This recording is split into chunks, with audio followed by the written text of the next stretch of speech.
Good afternoon, Andy. Hello, buddy. How are you? Good. Excellent. Well, I know we've been doing a few of these videos, or I should say you have been doing a few of these videos, which has been good for us. How about you? Yeah, on my way to becoming a internet sensation, apparently, but I'm not sure about that. But yeah, it's a good way to get the product information out to the customers. So. No, it's been really, really good, and we've enjoyed the videos that have happened so far, and it's a great way to introduce those products. So, something that I was keen to talk to you about today was PCI, Andy. It's something that my partners have been speaking to me about and asking about, and I've had to keep my my lips tightly shut. But I understand it's now pretty close to being able to release. When can we expect to see it? I'm going to go for beginning of December. Okay. We've had a few bits and pieces we needed to sort out internally because it's a big departure for us. Although we've got over 100,000 customers on the platform, it's only on one SIP trunk. You know, there's thousands of channels we've got on there. This service relies on a whole new SIP trunk, so there's a lot of stuff we had to think about if you're a new customer and you're ordering numbers and porting numbers, all that kind of stuff. If you do it to the wrong one, it's going to be a bit problematic for you. So yeah, we've got all that stuff ironed out, and we've got a few bits of collateral to finish off, and obviously this video, so that these guys know what's coming. Yeah. But yeah, I'm hopeful beginning of December. Certainly the target is before we get to Christmas, because we've got a bunch of other stuff coming, as you will know, as we move into January. So plus a few car payments get made at Christmas, right? I would imagine so. Yes, apparently. Yeah. Well, I think a good place to start. PCI can mean a lot of different things to a lot of different people. So it'd be good to get a view as to what that means in the world of iPECS. Yeah. So I think a good place to start is what PCI isn't. So as I'm sure you've heard many times in the past, we use pause and resume and recording. It's not PCI compliant for a whole bunch of reasons. Primarily because if you're talking to me on the phone, you can still write down my card number as I'm talking to you.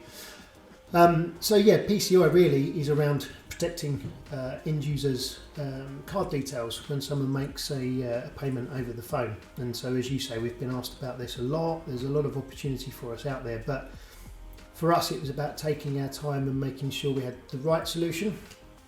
There's a whole lot of different services out there, but I think primarily they've been sort of targeted at the higher end enterprise. You know, there's a lot of upfront cost, and then we charge you per transaction, and then we charge you per user. And I just don't think that fitted really well with our customers. So we actually ended up talking to Atmoso, as you know, help us out with the data center. And they had the perfect product there all the time, which we weren't aware of. And it's based on a per channel model, which is much simpler. And much more cleaner for us in terms of how to take it to market. So, PCI, do you take payments over the phone is kind of my main question. And if your answer is yes, you have to be PCI compliant, whether that's the small takeaway on the corner of your high street through to 200 or 300 plus agents in a contact centre. A big opportunity with Phil. Yeah, 100%. So my kind of understanding of PCI compliance is, if I was to give you my card details over the phone, is to be able to hide or mask, card numbers, the last three digits. Is that, how does that work? Is that an interface, or is it? You'll often hear when we talk about this service, and it's kind of like you pick up the lingo, don't you? And the guys we're working with at Moso, they'll talk about DTMF masking. Yeah. So you're on the phone to me, I could be a builder or something, and you're my local builder's merchant, so I'm paying for something over the phone, and you're saying to me, put your card details in by the keypad on your phone. As I'm typing those, obviously, as you know, it's DTMF tones are generated. We just strip those out of the data stream. That's how this primarily works. But as an agent, if you were the person taking the payment, it's done on the web via a browser.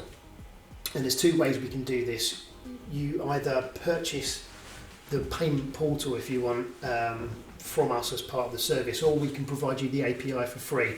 So if you've got a system, a platform you use in-house, you want it integrated to, then you can take the API for free. But essentially, you'll secure the line. So there's a 4-digit code that's entered to secure the line, to let the line know that you're taking that payment. Then from your portal, you'll see the numbers being entered. You won't actually see them because obviously they're starred out, but the last 4 numbers you'll see. So it'll be like, is that the card number ending 1234? Gotcha.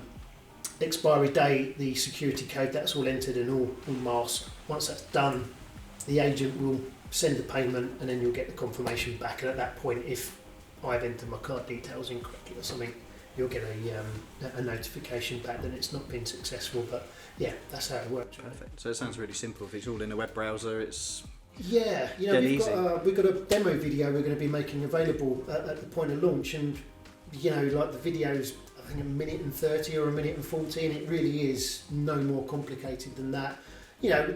For sure there's going to be some complications if somebody randomly comes across a payment service provider that isn't supported, but this is a service that's been out there for a long time, and I think 99% of the current payment service providers are covered on it, so we're good to go, really. Yeah, fantastic. So anybody that is looking to sort of deliver this to their customers, they might already have an iPECS deployment or looking to put one in. Are we able to use this kind of service on a 1000 range handset? Are we able to use it in iPECS 1? Is there any restrictions really? Because it's DTMF tones. The service is sort of sitting across the SIP channels, if you want, so it doesn't actually really care what you're making the outbound call on, but yeah, chances are they're either going to be on iPECS 1 or a 1000 iPhone. It could be on a third-party SIP device, but it doesn't really matter as long as it's an outbound call, inbound call, it'll be coming along across that trunk, and we secure that trunk. So yeah, it doesn't matter what you're making the call on or receiving the call on. And from an end user perspective, it sounds super easy. Seamless. it is seamless. Some people have sort of said to us, maybe we prefer the per subscriber model or the per transaction model, and those services are out there. But for us, it's nice and easy because it's just it's there all the time. It's there, and if you're not making a payment, it doesn't matter. But if you're making a payment, service is there ready and waiting. Absolutely, and I suppose the good news is if we're not looking at those big enterprise solutions, those smaller businesses can really take advantage of it, and I'm sure they are all compliant currently, but I guess this just makes sure that they definitely are. And that's the point, isn't it? It's people say, well, what's the opportunity for this? And I think there's been a perception, rightly or wrongly, and actually wrongly, that PCI is all about the domain of the big finance houses and the credit card companies. It's not. PCI covers any business taking a payment over the phone. So yeah, for us it's great because you know that the kind of end user customers we tend to work with, there's huge numbers of them out there that are taking these kind of payments and should be PCI compliant. Yeah, so. Sounds good. So it's going to fit a big demographic of customers, no restriction on endpoint, sounds like an exciting price point as well, so really excited to get out there and start talking to everyone about it. The only restriction we have at the moment, which we should point out, is that day one we're launching on the wholesale platform. We are looking at the VSPs, SPs that work with us, but that would be kind of phase 2. We need to get this out there, bedded in, everybody happy with it, and then we'll look at bringing through another service further down the line. Oh, sounds good. Well, I assume our partners can expect to have the collateral and information sent out in due course, and Beginning of December. You've said it. You can't take it back. I'll put it out there now. But yeah, we'll send out a launch mailer beginning of December, and good times ahead. Okay. Well, thank you once again, Andy, for your time today. My pleasure. It's been really good and interesting learning all about it, and can't wait to see the orders coming through. Me too. Thanks a lot. Cheers, mate. See ya.